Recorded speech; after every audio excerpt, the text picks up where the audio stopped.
Hit it again. This is Ruler Leader King, and you fucking with Star Chasing Films. You in me?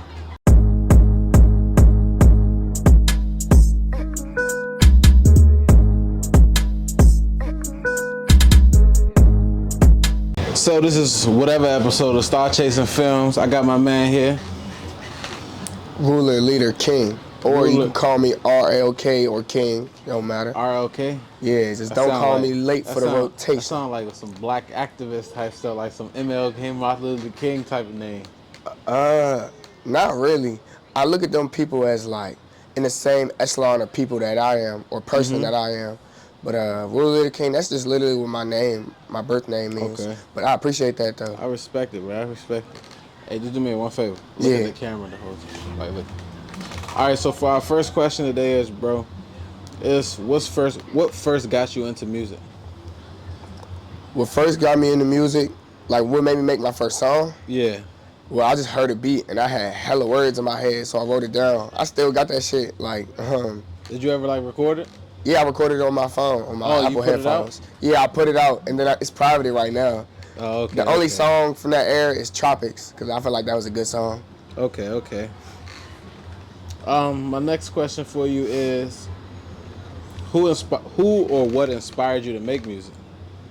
There was a lot of different things, like all the music I was listening to at the time. Like when I was younger, I had very different music tastes. Like my first album I ever listened to was Johnny Cash, which is a country album.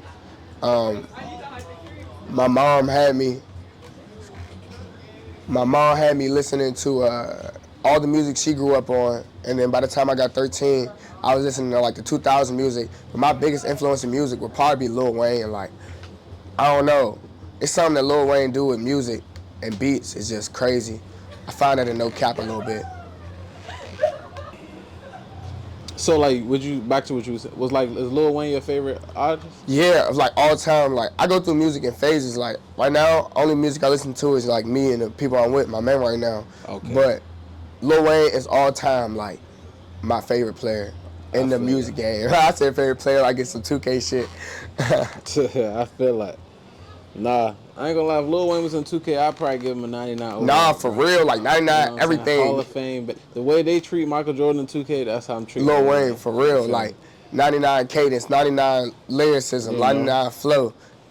All right, so my next question for you is like, what is your creative process like?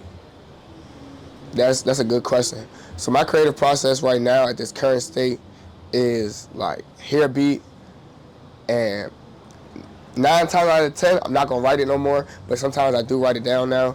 But my creative process for music has evolved over the years. Like when I first started, it was just like me hearing the beat on YouTube and writing down all the lyrics and shit like that. And it evolved to me actually sitting and writing down music for like weeks, months. To now, I don't write. So like right now, my creative process is I just be feeling it. Feel that joint. Weed is an important part of the creative process. I couldn't like function, let alone record music sober. So definitely like weed, freestyling. Okay. Definitely, I feel that. Okay, so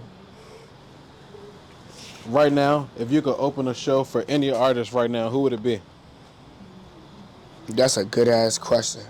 If I could open a show for any artist, I would say Corday. I would say Corday, and I say Corday because, one, he's from the area, and two, I feel like his fans intellectually will be able to understand the things I say because I feel like I tell a lot in my music, and it all comes by a little fast, so you gotta really listen, and I feel like Corday has those sit, smoke a J, really live with the music, think about the music, break it down. So I would say Corday. Corday? Corday. Okay. You know, it's funny. I went to school with Corday. Really? What was he like in school? It's just regular kid who wanted to rap. You feel me? You know what I'm saying? Then he had a job at Fridays in our neighborhood. And ever since then, he dropped that one video with that J. Cole jump. And he blew up after that. You know what I'm saying? Yeah. So, shit, if that ain't no motivation to just I went to school with like Corday, Rico Nasty. Yeah. Like, you know. it was all. It's very motivating still because it's like, damn, if they can do it, we was all in the same position. So if they can Yeah. do it, I know I can do it. Nah, Type for real, shit. I'm about So to say, if that ain't yeah, motivation for you, you was just a nah, kid that was trying to rap. My that's cousin definitely said that about motivation. Young Manny. He said Young Manny walked up to him at a basketball game, was like, hey, I'm Young Manny, I make music, follow me on Twitter. He said he followed him, unfollowed him because he never followed him back. Then a few months later, the nigga made Mo Wallen. Oh yeah, he blew up off that. Yeah, like, imagine that. Nah, I feel that. Okay, so this question right here is like a personal opinion type question, but kind of backtrack on what we was previously talking about. Um, do you feel like you have what it takes to make it? Yes. Okay. And, go Why ahead. is that? Like, what's special Mental about fortitude. Real Leader King? Mental fortitude. If you are close to me or you listen to me talk about my music or you listen to the music, you would know I've been through a series of struggles involving mental illness, in and out of psych wards for a period of time in my life. That mental fortitude that I've built over the past 4 years, and it really showed itself in New York when we was going through trials and tribulations. Like, the old me couldn't. I was too frail, like, mentally. I know I can make it because I make it every day. I make it every single day. I make it through the seconds, minutes, hours. And I'm like that. I'm really him. Like, September 19th, him dropping on all platforms. But I'm really him. Like, I'm really just that guy. I really September feel... 19th? Okay, so this interview won't be out by then. But That's a bet. Definitely tell them go get that. Yeah, go get that. It's a 2-pack dropping. Priceless. And Be Without You. Man, them joints go crazy. 2 different ends of the spectrum, both beautiful. Bet that. But yeah, I'm really like, yeah, I got what it takes. And I noticed that when I stepped into this only circuit. Like, when I first came in, you know, it was like, okay, who this guy? Who this guy? Some people talk, some people don't, you know. But then, once they see me perform, once they hear me talk, you know what I'm saying? Now it's like, hey, King. Like, my mom called my real name. That shit threw me off. I was like, oh, I ain't heard that in a minute. Like, it's been King. Like, and that really showed me, like, I'm around people that, I ain't gonna lie, everybody here, man, they some goats, man. We got real legends in this building, man. All legends right here and over there. So it's like, I got that respect amongst the legends, man. And that just solidified what I already felt about myself. Him. I feel that. Okay.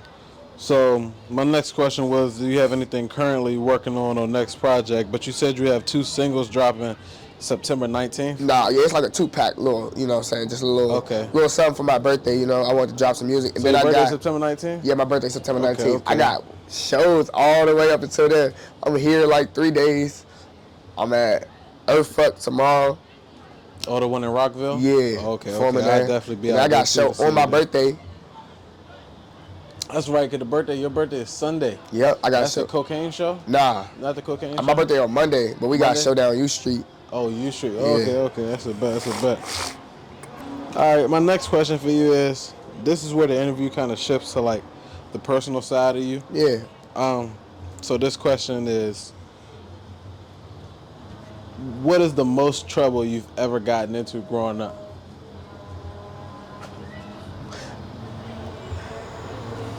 I was like, just bad. Like, I wasn't in the streets bad. Like, I never had my mom worrying, like, because I had beef or nothing like that, or somebody was going to kill me or nothing like that. I was just, like, bad in school, like, tripping on teachers, and stuff tripping like on, that. like, you know, just being crazy and shit. Like, what's the most trouble I ever got in school? I ain't going to lie. One time I broke some shit up at the school. Up at my old elementary school, I got in some big trouble. I threw some desks around. Some shit got broken. Crazy, my mom ain't pay for nothing. But that's crazy, like, bro, I broke some glass at my high school at Haynes. Like, I don't know, bro. This guy, I was just bad, bro. I was the type of kid that got soap in his mouth. All right. So I know with most kids who got in trouble a lot, like a lot of people gave you advice over the years. So what's the best piece of advice somebody gave you or you ever gave someone else? The best piece of advice, period, and I'm glad you asked that, is that it's 2. Learn to do what you don't want to do, and then you'll be a master at life. And 2, life is ebbs and flows. If you can learn to stay at here when life is going here and here, I think Kobe said that. My mom has told me that, in a certain way. My Uncle Rob, my Uncle Sam told me that in a certain way. Ebbs and flows. Learn how to be cool as a cucumber, always. When you up 1,000,000 and when you in 30,000 in debt, you need to be the same nigga, same person. Okay, I like that. I like that. So, if you can change one thing about the music industry right now, what would it be? It would be a few things. One, I would make it less popularity contest type stuff. I would make it more open to where eyes are on more people and less, and not so much like take away, but more just spread the wealth on views, you know what I'm saying? And views, and when I say views, I don't just mean actual streams, just like eyes, people watching, you know what I'm saying? It'd be hard to grab their attention because, they so focused on something else. And the other thing, I would make it more peaceful, more positive, and I wouldn't incentivize violence and negativity and black murder and, things like that. And, you know what I'm saying? Like the degradation of black women. It's like a whole lot. It's really TV, it's media, entertainment is what shapes our culture. It what shapes us. You know what I'm saying? You're some of the 8 rappers you listened to growing up when you was 10, Mm-hmm. And what they feed us and what they're incentivized to feed us isn't well. You know what I'm saying? I was actually having a conversation with Tracy.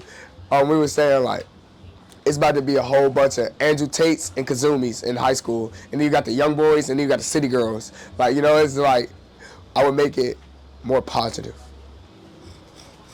Okay, I like that. I like that answer a lot. So do you think your friends and family support you? Say it again. Do you feel like your friends and family support you? I feel like my friends and family support me in the best ways they can. My forms of support would be reposting, listening to my music on a daily basis, popping out to shows, sending me words of encouragement. Some of the people that I call my friends, they do some things and not others, but I learned that you have to appreciate people's love in the way that they can show it, because everybody is always doing the best that they can at every moment. And I had to learn that. Like, when I first started rapping, because mind you, I did my first show a month ago, I was mad at my friends because I felt like they wasn't supporting me. But I had to learn that people got their own life too, and they're going to support you how they do. But my close circle, the people I've been around every day, I know for a fact they support me, and we're going up with this music stuff. But yes, I do feel supported. All right. But the only reason I said that, it was not necessarily to give a long-winded answer, because a lot of people, and I know because I deal with this, people deal with like the forms of support that they get in. You know what I'm saying? Like, maybe it's not what they want. So, yeah. Oh, okay. I feel that. I can definitely understand that. So, my next question is, do you feel like music is teachable? And I know music is teachable on the aspect of like you can teach somebody how to play an instrument or stuff like that. But do you feel music is teachable, like teaching somebody how to rap, teaching somebody how to sing, like that raw? You talking about like You natural talent versus ability, like skill? I got exactly natural talent versus skill. Do you feel like somebody can be taught up to somebody who has that natural talent to just... All right, when I hear beats, I just put words together. When I first started, I wasn't as good as I am now. So I think it's 50-50. If you're born with the natural talent, you're born with it. But what Katie said, hard work beats talent when talent fails to work hard. So if you work at it every single day and you take a J. Cole-like sports mentality to anything you do, like you a player in the league and you doing practice, you going to the gym, you eating right, you studying plays, watching film. If you take that approach to anything in life, you can master it. So I would say 50-50. Okay. All right. That's a reasonable answer. 50-50. Yeah. So, for our last 2 questions, it is the first one is, what are your aspirations in life? My aspirations in life is to live completely, be at peace and in love with myself.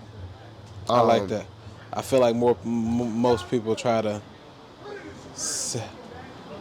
fall in love with the person they want to be and not their true self. So Yeah. I definitely agree with that. And I had to deal with some of that too, with loving who I wanted to be in life and learning who I actually am and loving that person. Yeah, And you exactly. can make yourself who you want to be, but if you understand, you can't force it. Yeah, It yeah, gotta of be course. natural, like, Gotta be natural. And you can cause tell a lot of people out here forcing yeah, their like, persona, because you could like people can really tell. They can pick up on that energy, like that dude that's not really you or something like that. yeah, like No, my I mom definitely told me feel that. recently that I'm changing, and it's not like I'm trying to change. Life just Well, see, that's the thing. People say that you're changing, but change is never a bad thing. change just is. You're supposed to change in life. You're supposed to evolve. You always supposed to reach the next level. Now, if you're changing for the worse, yeah, that's something that's more can be like self-discovered with yourself that you have to like go and try to figure out what's wrong. But no, you're supposed to change. You're supposed to elevate in life. Like that's one thing I hear people say about like with rappers. When you make it big, they be like, "Oh, you changed. You don't come back to the hood no more." Well, Yeah, I got $30 million in my bank and my account. What the mind fuck am I in the elevated. hood for? You know what My I'm saying? mind elevated from those who are in the hood. Yeah, We're no exactly. longer on the same things. So the things that they deem acceptable, the things that they deem, the things that they deem cool, I don't vibe with. They don't align with my energy. So it's like, and I'm not talking about me. I'm just talking about period. Yeah, no, I Like feel you. I never understood like why you would make it and go back. Like why you would take steps backwards, Yeah, or even like people that's taking steps backwards. Like say you from a hood, like you go into another hood to be like, I don't understand that. yeah, I don't get People that weird either. nowadays, bruh. That's what I'm saying. It's the music industry. Like Yeah, really, whether they say it or not, everybody either wants to be a rapper or around a rapper. So it's like niggas just trying to be front. Like everybody want to be young boy at this point. and tagging on to that point, it goes on to like our last question. So, what do you want? What is one thing you want people to know about you, the real you? You know, That I'm the not my real past. RLK. I'm sorry, say that again. That I'm not my past. That's deep. I was a lot of people before I was a lot of people before I sat down on this bench and did an interview with you. Like a lot of people. That's deep. I've experienced 360 feelings and emotions. Like when I grew up, I was very emotional, like very raw, like, and because I was raised by women, that's what I had for examples of emotional resolve. So when I got older and I started hanging around men, it took balancing. You get what I'm saying? Yeah, Because absolutely. me and Mari was talking about that, Mari Stacks, IJW, but we was talking about that like as a man. We was talking about this in New York. As a man, you have to have an element of femininity to you to balance you out. That's why you have a mom and a dad. But so I went 360 from the time I was born to the time I am now. And some people, and you can say that about everybody, but a lot of people are the same exact people 10 years ago from when you know them, 5 years ago when you know them. So if I had to say one thing about RLK, I am not my past. And the person you see That's before you real, man. today should admire, love, support, and get to know them. That's real, man. I appreciate that. I appreciate you, And I man. appreciate you for coming out, man. That's all the time we got today. Let's tell her if there's anything you want to plug at the end, you know what I'm saying? Yeah, man. IJW, music, Mari Stacks, Ruler Leader King, From the Zoo, man. Starseed Sanctum. I got a project dropping September 19th, my birthday, King Day, called Him, a 2-pack. What else? I got New Beginnings, October 7th. It's an EP, 3-song EP, you know, giving people a little bit by a little bit to digest. About to drop a big project soon. And I got a feature out with Mari Stacks on his project, IDK, a 3-song Jersey EP. And yeah, that's it, man. We got shows all this week. Big love, Showtime. I Star Chasing appreciate it. Films. Appreciate it. This is Ruler Leader King, and you just watched my Star Chasing Films interview. We just cranked that bitch. You hear me? What you talking about? Tell them straight shit, you heard me? Straight shit. Straight shit, you heard me? Straight shit. What you talking about?